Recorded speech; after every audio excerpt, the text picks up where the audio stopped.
yan, Mars. Namiss ko nga to, Mars, eh.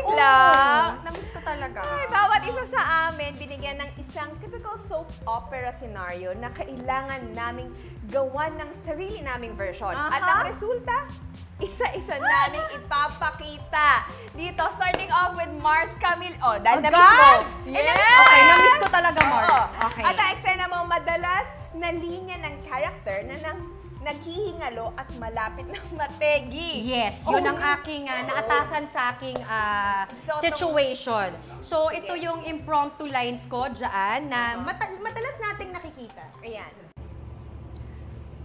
Anak, hindi na ata ako magtatagal pa. Kaya, ingatan mo na lang ang sarili mo. Ang mga kapatid mo, huwag mo silang papabayaan. Tsaka anak, yung diary,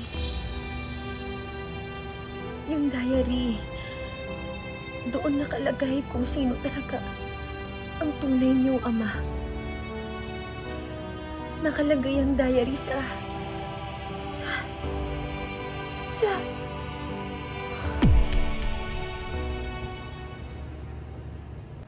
Ayun lang. Nakatulog, Mars. Antok na kasi talaga siya. Hindi naman natuluyan eh. Hindi naman, naantok Oo, lang. naantok lang. Napagod lang Lang. siya sa monologue, Mars. Kasi nahirapan ka huminga.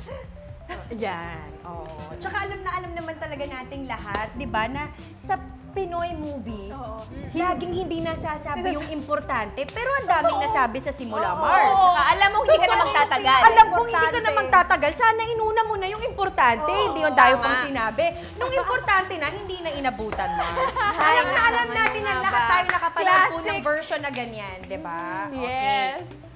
Isunod naman natin ang soap opera challenge kay Mars Faye. Ako na agad. Oh my ang God. napunta sa kanya, common monologue ni kontrabida kapag nagpaplano siya ng masama laban sa bida. Okay. So ito yung mga ginagawa ng kontrabida pag kinakausap nila yung sarili nila, di ba? Minsan voice over lang to. Oo. Yung mukha-mukha lang pero may nagsasalita, di ba, Mars? Boses mo. Tignan natin yung version ni Faye. Let's watch this. Okay. Kung sa akala mo nagwagi ka na, pues nagkakamali ka, Marie. Mata-mata lang. Dahil nagsisimula pa lang ang laban natin. Taray, may painumin pa ng tubig. Celebrate all you want. Pero nasa akin pa rin ang huling halakhak.